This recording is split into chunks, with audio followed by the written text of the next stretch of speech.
I think me and my brother, we used to sleep in the living room with my mom's. In the same bed at my grandma's house. Like, we didn't have a room. So we was tight-knit, moms on it, working, making sure. And then she saved up some money and bought a house like maybe 2 blocks down. A couple more than 2 blocks on 60th Street, but really like 5 minutes drive from my grandma's house. So when this episode of No Joker, we're gonna react to, I have to say, one of the most heartfelt, like realist, like a real person talking. Today is so much fakeness in this world, but I'm not gonna lie, Black Sam, Hussle, Nipsey Hussle's brother, he's a real dude. You could feel the realness coming off the TV. And we're gonna react to this video today. Very dope interview, very insightful. I definitely learned a lot watching the video. And let's get to it. Hope you do too. Let's go. She moved out into her house, then it was me, my mom, and my brother. Right. And then she had my sister. And then so now we in the household, it's a little more struggle because his mom's got bills and doing things on her own. But yeah, we had to make do. How old are you around that time? I think I may have been I was in the 5th grade. Hey man, 5th grade, about 10 years of age, man. At that time, do you notice the struggle? Probably not at that time, but when we moved over there and then, it's moms on our own, we start noticing it. Because it's, you going to high school. Yeah, man. You going to junior high, 6th grade, and then now you want the new Jordans, you want you seeing everybody. What he said right here really touched me. I know to y'all, it may not touch y'all, because, well, a lot of people that's listening, everybody don't live the same life, But I feel him on this one. When I was a kid growing up in, New Jersey, I used to actually went to Catholic school. I went to Catholic school, so I know how to write cursive so well. But I remember dress-up days on Fridays, and really didn't have much decent clothes to wear. My dad wasn't around, and a neighbor of mine, my best friend at the time, Junior, my neighbor of mine, his father, Mr. Ralph, he noticed that. He noticed that. I wasn't his son. He noticed that. I wasn't his son, but he noticed. He demanded Junior to give me a lot of his clothes in the closet. He had polo, he had all type of shoes, sneakers. They was, doing way better than we was doing. But, my mom wasn't in poverty. She just really didn't pay us no attention. She just provided the roof, and she just went to work. I could count on one hand how many times I saw my mom throughout the week. Never made breakfast for me in the morning to go to school. I never came home and I had a warm plate of food waiting on me. Never came home and had a warm hug embracing me and telling me, "Oh, how was your day, son? I love you." Never. Else what they have, and so that's probably right around the time where you start realizing, oh, okay, we don't have it. Right. Yeah, man. Did you always know that you wanted to get it? Yeah, 100%. Early on, huh? 100%. We was young, 6th grade, flipping quarters, shooting free throws for dollars. Yeah, so that hustle had always been in your kind of in your bloodline. Yeah, 100%. I think you know, my mom, you know, was always trying to look and put us in a positive situation. So she had found like a magnet school, a medical magnet. It happened to be in Watts. So she telling me it's a medical magnet. So I'm going out there thinking it's a medical magnet. It was like 10% of the school was medical magnet. Right, the other right. 90 was, you know, the public school. So it was in Markham Middle School. Yeah. So, you know. So were you in the magnet program, or she told you that there's a magnet school? She said it's a magnet school, but I'm in the magnet program. Right, okay. At the school. This shows right here, his mother, you know, they mother, Nipsey and Black Sam mother she knew the position that she was in. She wasn't lost like the rest of, especially today, single mother-minded females.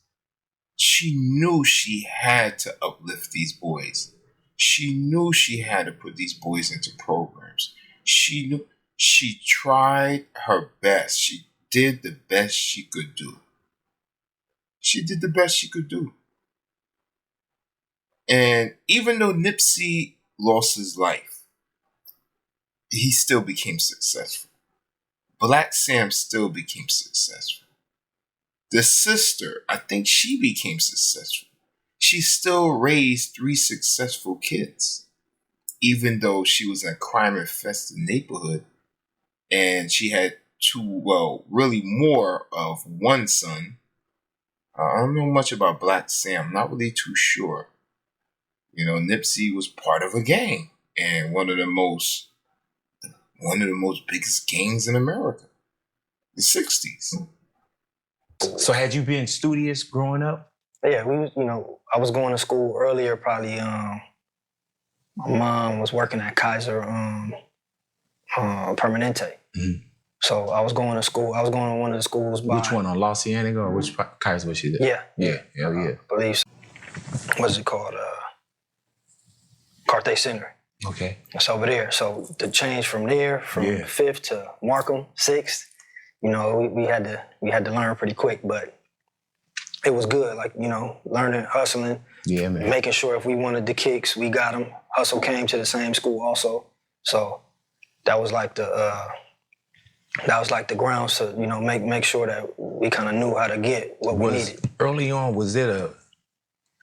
could you see the responsibility of being the oldest sibling early on? Yep. Mm-hmm. And what did that consist of?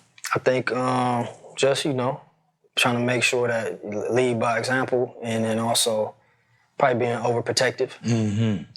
You know what I'm saying? But once we got to a certain age, it was like we were twins, damn near. Like, when you get to a certain age, it's like he dealing with the same things I'm dealing with. It's not like older or younger. It's like we on the same level. He going, you know, sharpen my steel, and I'm gonna try to sharpen also. So him and Nipsey had a real brotherly love. Not all brothers got love for each other like this. We're really witnessing real black, whatever you want to call it, brown on brown, like real love. And this is really real brotherly love. You know, when you watching a video and you see a whole bunch of gang members talking about, yo, we got love for each other. Yo, this is my brother. I die. It's not real love. 99% of them don't have real love for each other. It's just a whole bunch of Movado talk.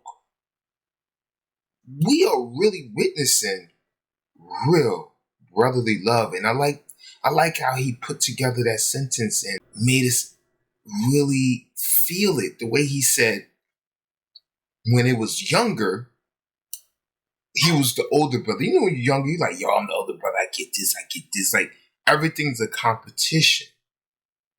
But when they got older and when they both started to get hit with the realities of adulthood, that younger and that older and that me, and that my went out the window. Because they realized, yo, the world is no joke, bro. The only way we could compete with the world especially as brown men, we got a Voltron together. And that's exactly what they did. And that love that they have for each other was the glue. You and Nip had always been extremely close? Yeah. Yeah. 100%. Yeah. Same with like me and my brother Mouse, man. We were, I mean, if you saw one, you saw the other. Yep. You know what I'm saying? And there's a lot that I learned from my older brothers. Like Keith was my brother that really introduced me to music. Like looking at notes and looking at credits and listening to certain sounds and not knowing that I was paying a tuition into the School of Experience for the profession that I'm in now, with loving music, knowing how to talk, knowing how to go beyond what I'm listening to. So that was like kind of almost like a finishing school for me. Early on, did you know, and when you look back now, did you know that you were paying a lot of tuition into the School of Experience with, flipping quarters and making dollar shots and things of that nature?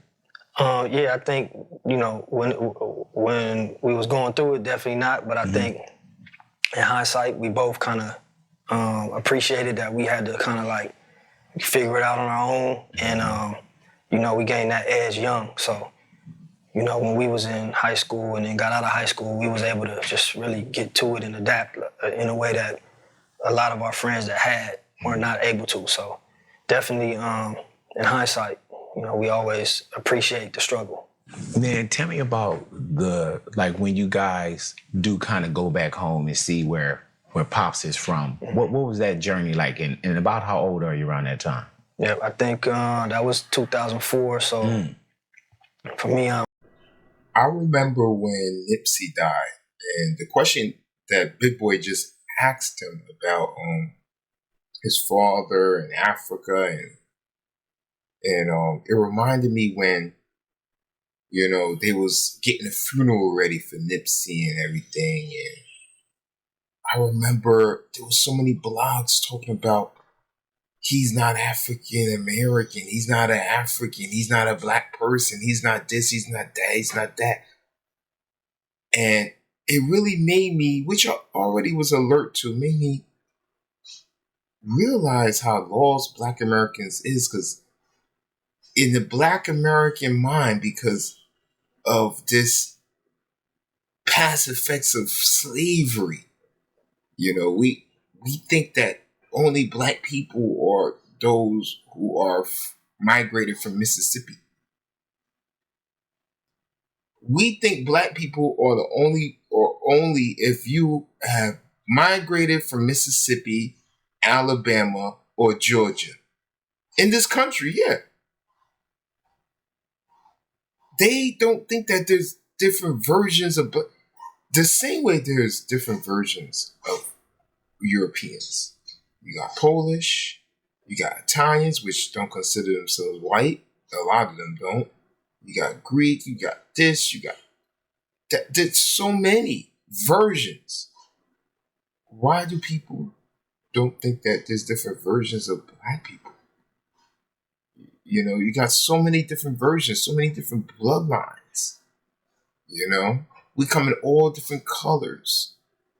That I was so confused that's when I realized. I said, wait a minute, these dudes are Black dudes. These are brown dudes. Why are people even saying this? And they're more of an African than you because they have a father that actually just came from Africa within the last 2 decades.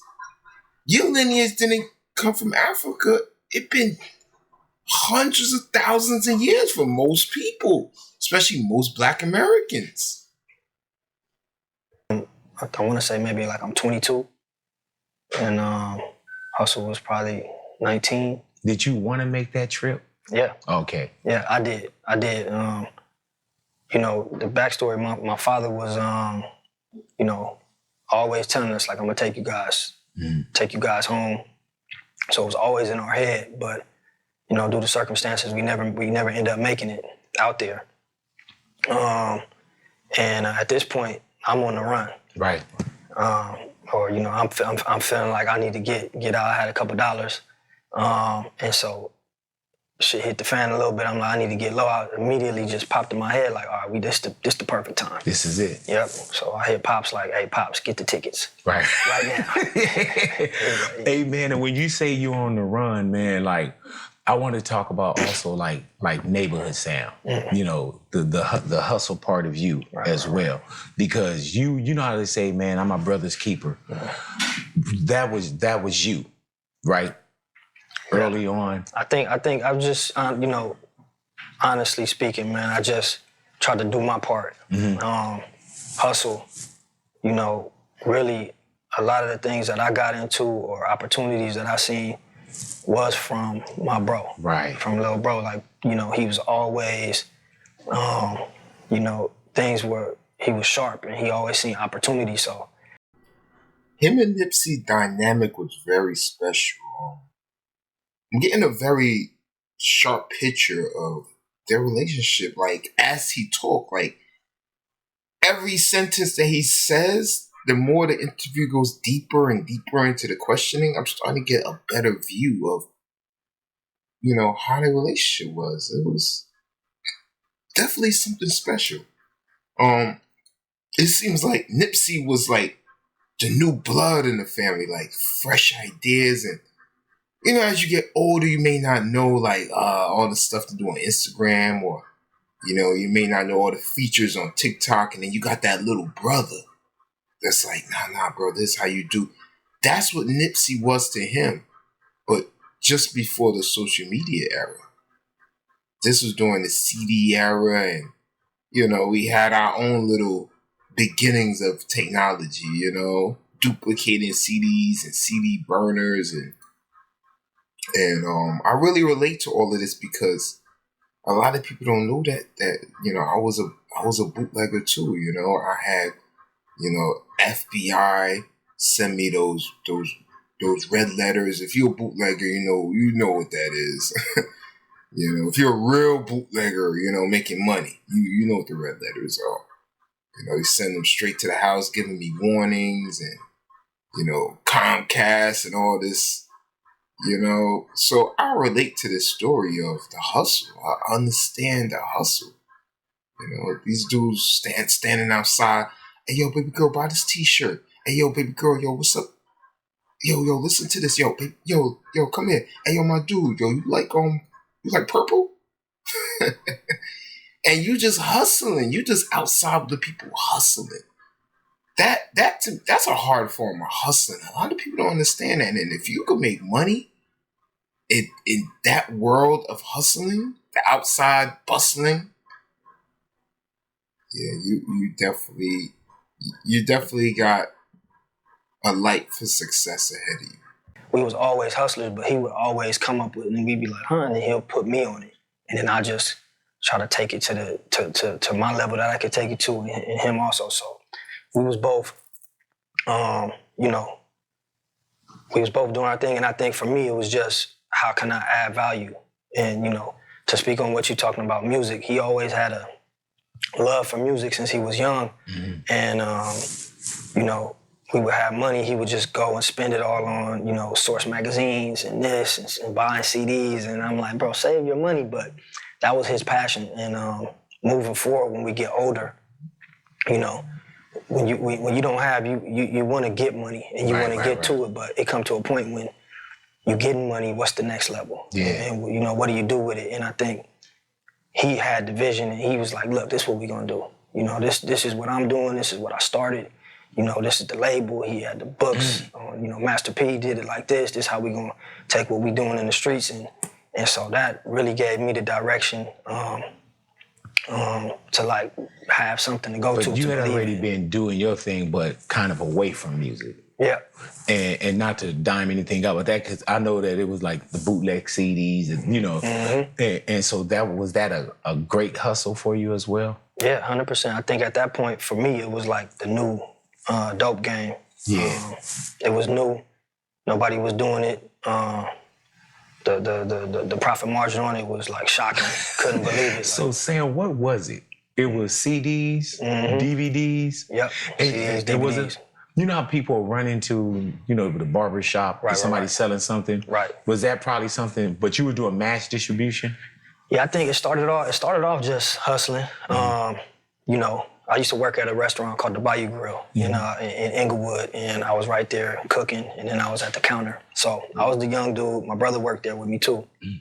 I was the young dude at the counter that would, all the hustlers, all the niggas selling dope, everybody would come through and they would see me back there, tighten me up, give me some game. I would observe a lot. So anything for sale, I was the dude behind the counter with a wad of money buying it. So from anything, not to be speaking like that, but niggas that had pounds and had this and had that, I'm buying it and trying to flip it at the spot, and the chip phones, the phones at that time that was going, how many you got? 15, give them to me. And then I have them.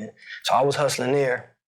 And my brother had put me on the CD game. So I would have the CDs there and I would have whatever I could have there. And eventually one of the guys in there came in and had the DVDs. That's right when the DVD burner came out. I think the DVD burner was like $700 for one burner.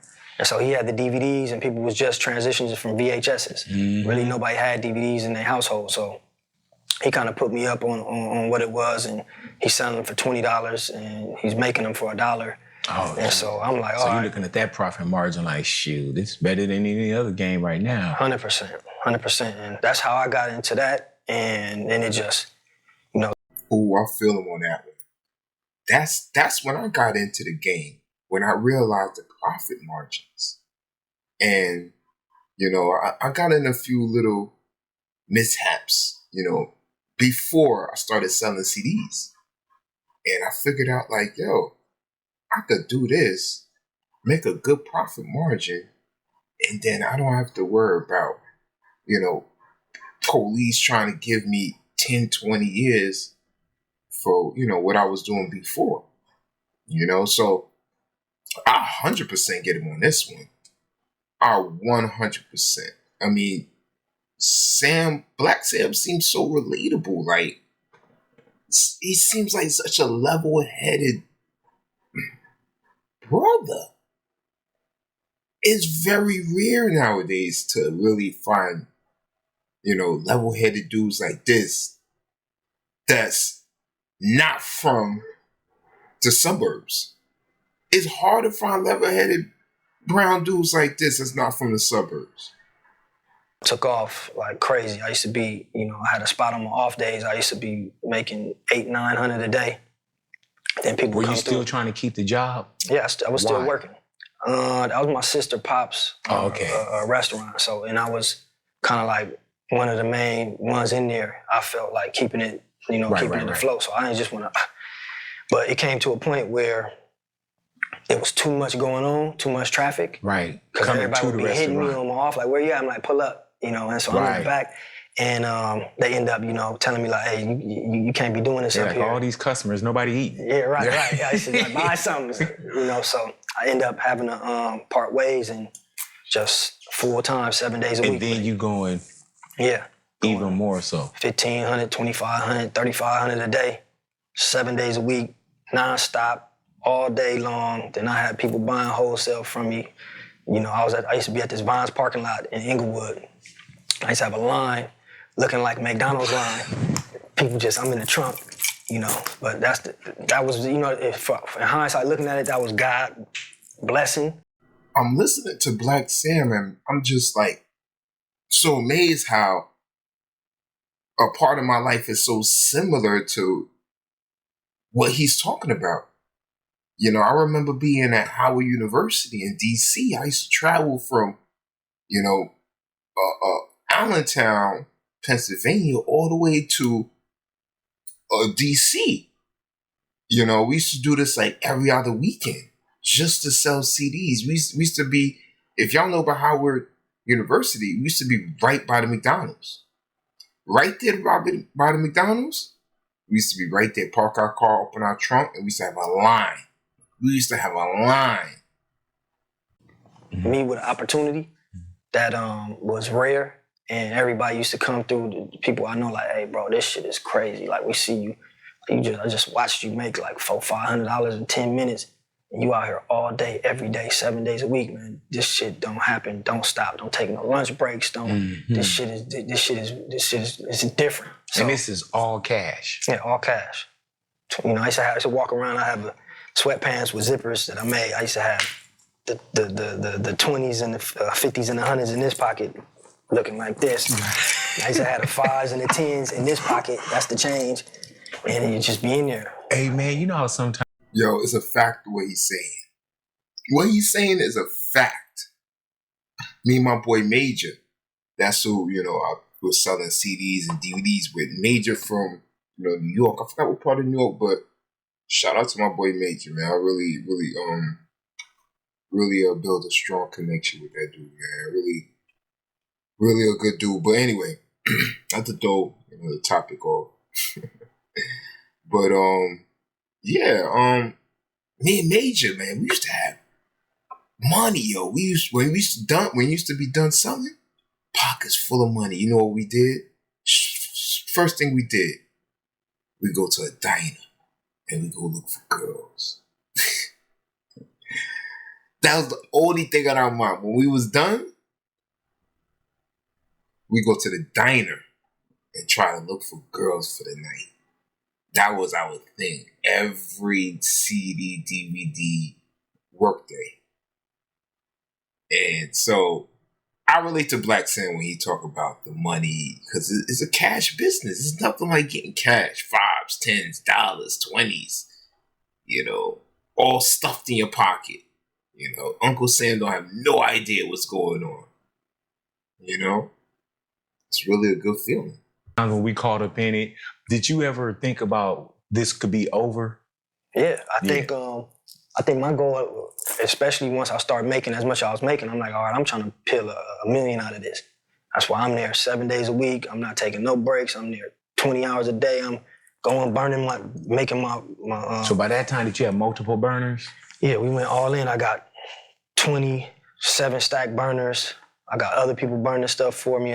It's just taking it to the next level. We wholesaling, just trying to get to that level. And, you know, people also, I'm in somebody's hood. Mm-hmm. I'm getting money. They seeing it. So those niggas coming up there trying to rob me. I'm up there with a pistol, bulletproof. I'm in the rain with pneumonia, with an umbrella. Yeah, man. Because I'm looking at, if I'm not there, I'm losing $2,500 or, you know, $1,500 on a slow day. So, you know, everything happened for a reason, and the only thing that could have stopped me from being there 7 days a week was, you know, them coming in and trying to, Motion Picture Association ended up coming in trying to, trying to blitz and trying to open up a case on me.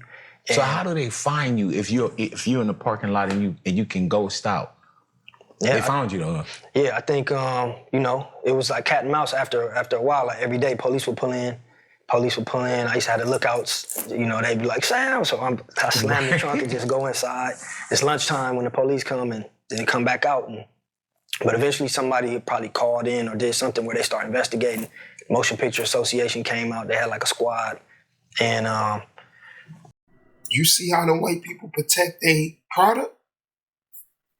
You see how those white people protect their product? You see? They don't protect their product by, yo, let's go over there and go smoke them. Yo, let's go over there. Yo, let's go over there and go drill them. They don't protect. That's not how they protect their product. They protect their product by putting laws, by making laws, by writing contracts, by involving themselves in legislation. They complain. They write letters to the governor, you know, trying to bring change to whatever wrong they got going on in their industry, which is bootlegging. It was a big issue, especially in the 90s. It's a big issue. And now here you go, you got Motion Pictures Association. The title that pop up every time you watch a movie, Motion Picture Association. Look in the credits. They got a team, they got an army coming after one brown dude in the hood with a table selling DVDs and CDs. then they blitzed. I end up, tussling and getting away. But then one of my partners that I know, he was a sheriff. He like, hey, look, it's some new shit going on. They getting task force, and if the motion picture come out, they open the file on you. Like, did they take pictures? I'm like, yeah, they were snapping pictures, license plates. He's like, oh, they coming. They gonna open the file on you, they coming. So that's what led to, I'm like, all right, took everything out the houses, wherever the addresses was at, granny's house, mom's, took the bread, buried the bread. Yeah, I know. And how much did you bury? Buried probably like 250. In cash? Yep. And then when you buried the 250, did you get popped at that time? Did you get popped for any of the copyright in that? Yeah, I got arrested one time, belt out. Of course. Yeah, you know what I mean? So now I'm fighting the case, and then now I'm back in, take a little minute out of my spot. I'm still, trying to get the bread, get to the money, but looking, the spot kind of quieted down. My people like, the police stopped coming through here, so then I'm back at the same spot. So when you were saying things were hot, you was talking about that hot, not neighborhood hot. Oh, no. Just that. See, it was like me needing to feel like I need to get up out of there. Yeah, that's because I felt like it was an open case on me. Yeah, man. They was about to hit the house, and the spot was all like, they going through there every day, the location I was at. So I'm like, all right, it's time to go. Like, so you buried the 250, and then you go to Africa. Yeah. How long are you in Africa? We in Africa for like 2.5 months. Oh, so you had what was that experience like? It was crazy. I think, we had to wrestle Nip to go with us. Right, because he didn't want to go. Was money. Nip with you in the... Nip didn't want to go because he had so much hustling situations going on, and he didn't want to miss the money. Nip didn't want to miss the money. That's why his name is Hussle. That's why they call the man Hussle. The man was a natural hustler. Nipsey was like, you know how Black Americans always talk about, yo, slavery. Yo, we need a check because of slavery. Everything they blame on slavery, right? But then the people who have the most, our ancestors, our slave ancestors' DNA, the Africans now that come here from Africa, from Nigeria, from Uganda, from Liberia, you know what Black Americans do? Make fun of them. Call them names. Treat them with no respect. That's what they do. But at the same time, they talk about, our ancestors. How do that even make any sense? How? Yeah, when you were doing the CDs and DVDs and everything at a distance? And Nip was doing his thing. Right. He was hustling. He was getting money a lot of different ways. He put me up on that CD thing a long time ago when he was in high school. He actually built the computer, young, with the burner in it, and was showing me. I was like, man, he's bringing backpacks full of equipment. He stole computer parts, and then he bring it in the bedroom. We share the bedroom. I'm like, bro, get this shit up out of here, man. I'm clean. I wanted my shit clean. Right. I'm like, get this junk out of here. I'm building the computer. I'm like, bro, shut the fuck up. You building the computer. So he built it, and that motherfucker was working. And then he stole a CD burner. He got one, and he put it in, and he showed me. And he came back, I think, one day from high school with like $300. And so this is the time I'm flipping burgers still. I'm making like 60, 70 a day. He's like, yeah, I made 300 today, man. And I'm off of CDs. Yeah. All the news, he was telling me, I go to Napster, I'll get it before it comes out. I got a list. Then he showed me these lists. He like, I got another 300-400 orders that I'm burning today to get to school. So I was just, now I'm like, all right, show me. And so now he showed me everything. And that wasn't junk anymore, huh? It's not junk. And at this point, he was still kind of shorter than me. So I'm like, all right, this mine. I took over so he was mad. We arguing back and forth. You take over the enterprise?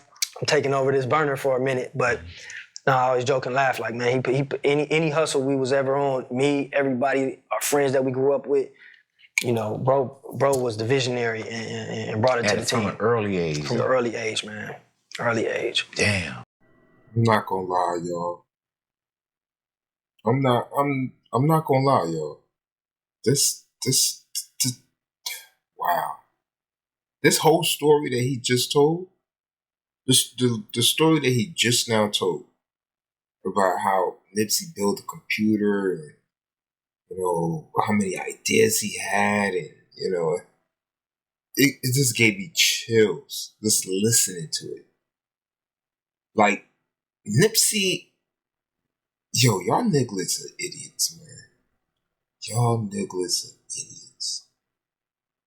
You never know who people are. Nipsey could have been the blood of the spirit of Jesus Christ himself. And y'all niggas wouldn't even realize it. He could have been Jesus Christ himself. And y'all wouldn't even look at him. Look, he even looked like Jesus. Look at the beard. Look at the beard. Look, Jesus probably looked just like Nipsey. Jesus probably looked just like Nipsey. Hair of wool.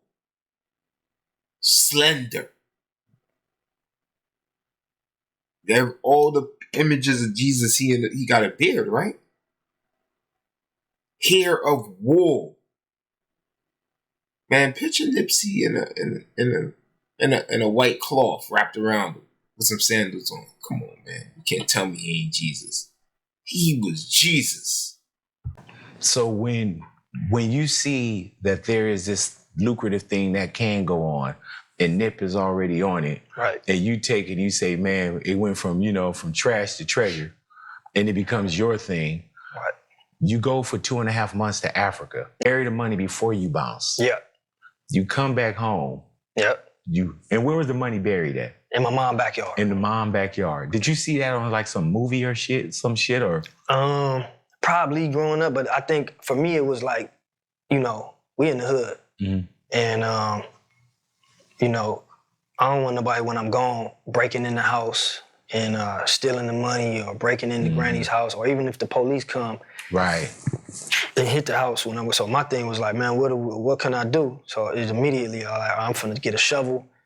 It took a lot longer than I thought. I'm trying to dig as deep as I can without sweating and passing out, but I got it probably like good 6-7 feet deep. Damn.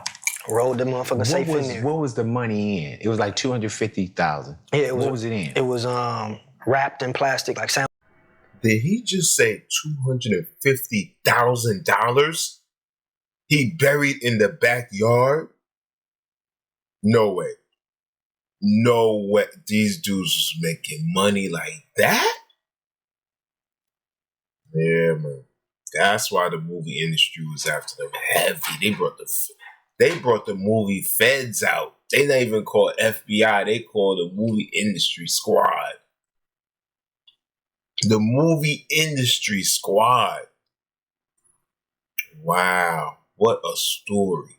250,000. Wow.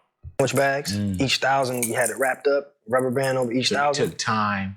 Yeah, it had been like that in the safe. Right, gotcha. But that's how it was. Really, the safe was rubber band up, but then once it got into that hole, I'm thinking, and this is to anybody who don't know, I'm thinking I buy a waterproof and fireproof safe. That shit is not waterproof. Yeah, so you come home. Yeah. Do you dig the 6-7 feet yourself again? Yeah, 100%. So you dig your safe out. Mm-hmm. What happened? Yeah, and I'm digging for hours and hours, pulling my hair out because I'm not hitting the safe. Right. And so I'm thinking somebody went in there and got it. And finally, I'm praying like, man, finally I hit. I hit this and I'm like, oh. And then it took me probably like another 4 hours to get it wedged out. Because it's in there, I gotta go head first and I'm trying to flip it around to get to the, and then finally when I get the part with the combination and the key, I forget the combo. So now I'm trying to play with it for another hour. And finally I open it, and when I open it, it's filled up with water. Yeah, man. And so then I'm just like, I ain't never had no breakdown. I'm just sitting there, to lose it. I just take everything out, put it in a duffel bag, get out, running the house. I'm going crazy. My mom is like, what's going on? I'm like, what's going on? So the safe got infiltrated with water. Wow. The safe got infiltrated with water. So wow, how he gonna get the money back if the money? But he said he put it in sandwich bags though. So the water seeped through the sandwich bags also? Wow, I wonder if his money. I wonder if his money's still buried at the house. Like, do his family still live there? I doubt they live there now. I doubt it.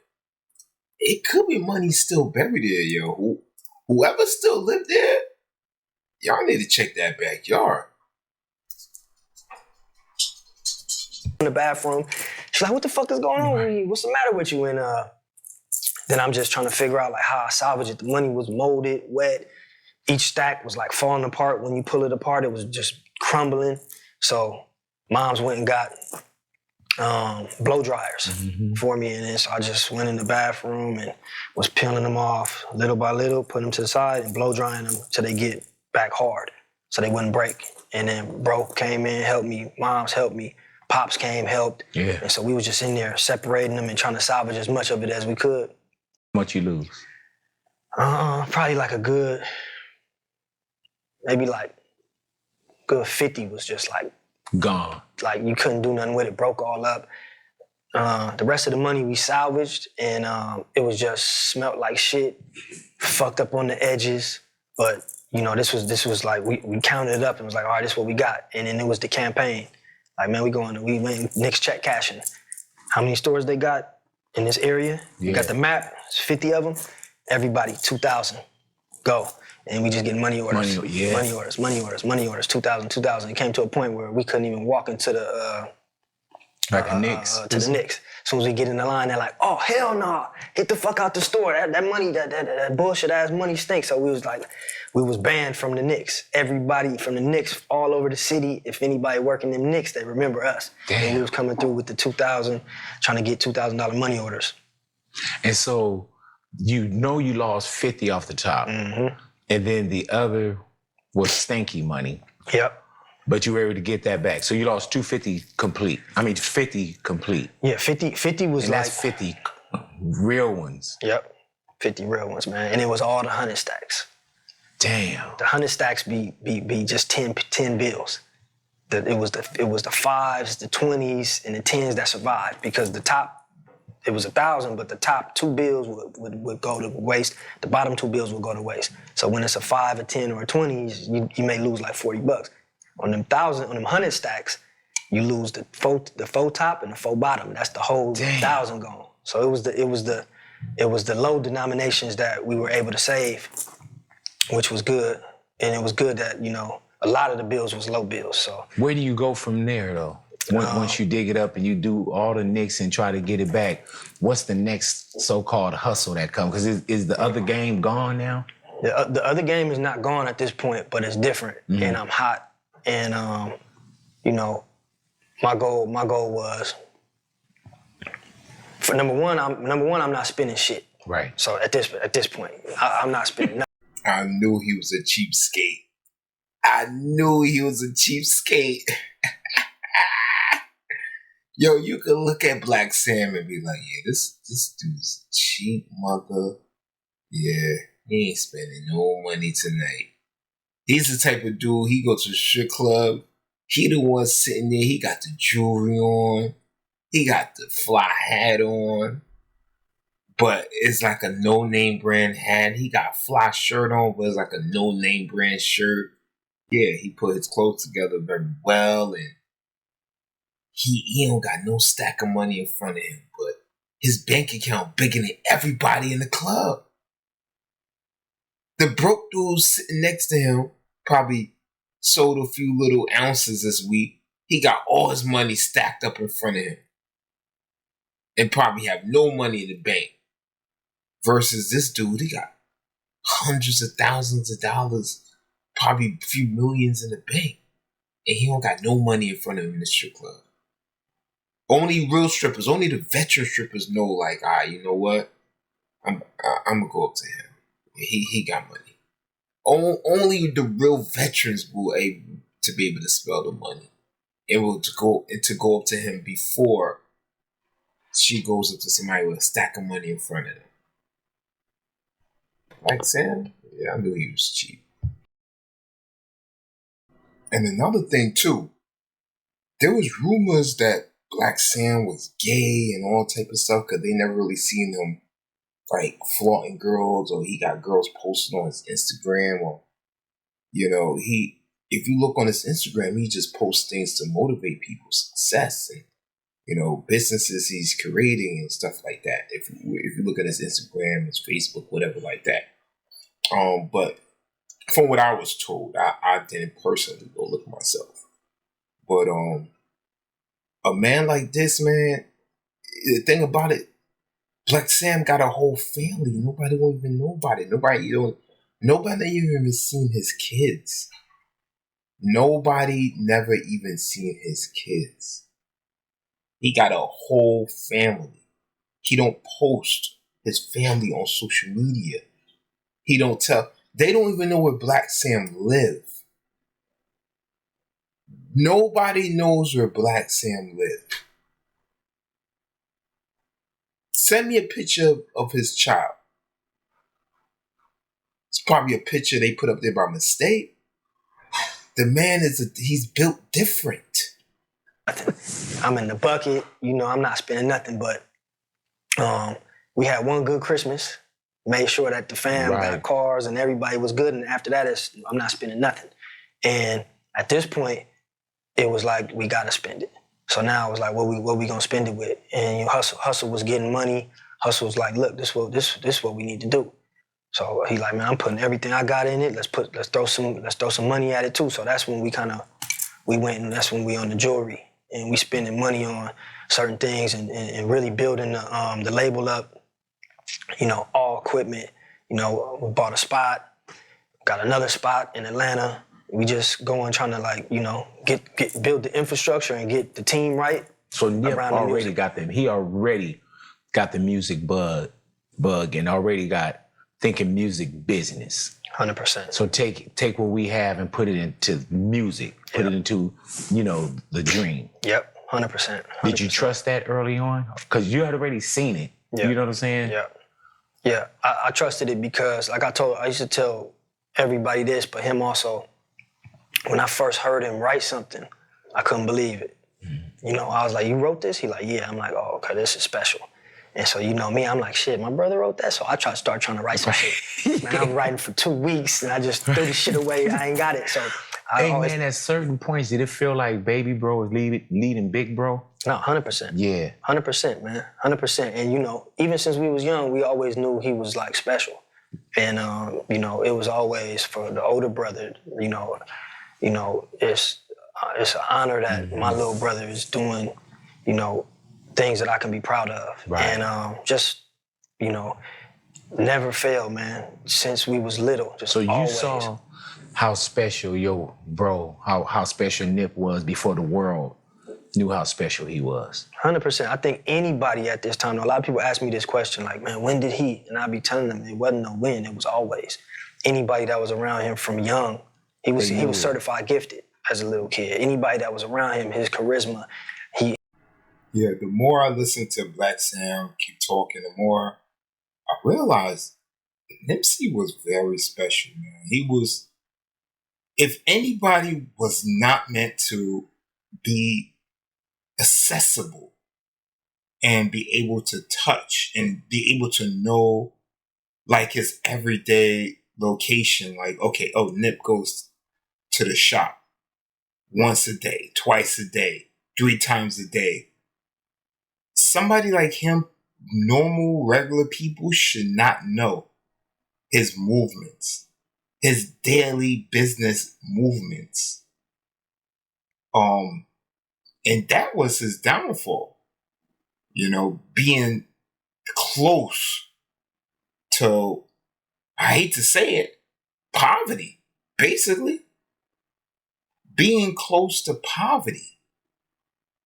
When you reach a certain tax bracket, especially as a legal tax bracket where you're at a point where, if you're making illegal money, it's like, oh, damn, I can't leave out the hood, because once I start buying big homes outside, the Fed's going to start putting extra eyes on me. And, so you thinking, I got to hide in the hood. I got to stay in hood. But somebody like Nip is you're making real legal money, millions. You should not be nowhere near poverty. And if you do go around poverty, it's to visit once in a while with bulletproof and security. And that's a fact. He always stood out. People always were like, no, this guy's special. Mm-hmm. From a little kid to junior high to high school to, in the neighborhood, the homies. Yeah. Everybody like, no, this dude is special. Everybody, Nip led. You know what I'm saying? That people followed and respected and looked up to. Older, young, it didn't matter. They knew. Who tapped into the neighborhood first? Hussle. Oh, really? For sure. Hussle. I'm young and I'm going to school in Watts before him. So as far as like knowing about hoods and gang LA culture, I was exposed to that first, going to Watts and going to school at Markham, outside of our neighborhood and what we saw. But once, obviously Nip get older, Nip in our neighborhood, which I never wanted him to be a part of. Right. Honestly, anybody, and I say this, anybody that grow up and understand, you don't want your little bro being a part of, some shit that is destructive. My goal was always, we got to get this bread and we got to get the money and we got to, we need to make sure that we own. So, seeing Hussle and me not being able to do anything about it either. Right. It's like, man, only thing I could do at a point, it came to a point where Hussle was so deep in and so involved and so much going on around him in the neighborhood, with the politics in the neighborhood. It's like, all right, now, I gotta be there with bro, and I gotta be, and people need to understand, like, yeah, this is his bro, and his here, and if nobody else is tripping, I'm tripping. Mm-hmm. And Nip had a certain unit, and that was our unit. But yeah, definitely, Hussle. Were you always concerned when you start seeing him going down a certain path? Because you already know, man, like, dude, he's studious, he reading books, he building computers, you know what I'm saying? Yep. And then there's always a time where we got some of this and some of that, and he had this and he had that.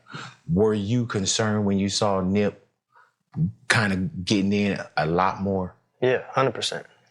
What would you tell him? Would you tell him, like, man, you got this music, or he just wasn't listening? I think at that point, we was all trying to get money.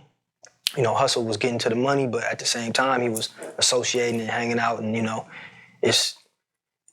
I'm like full time, get the money. Hussle was half and half, and that other half could get you going for a long time. So that was the dynamic at that time. Once it transitioned into full-time Hussle trying to do the music, that's where I felt like, okay, this is the opportunity. Right. And honestly, this is what now, okay, whatever I can add to this, whatever I can help with in any way, I wanna be there and support, because this is the direction that I know. Number one, bro is super talented. Mm-hmm.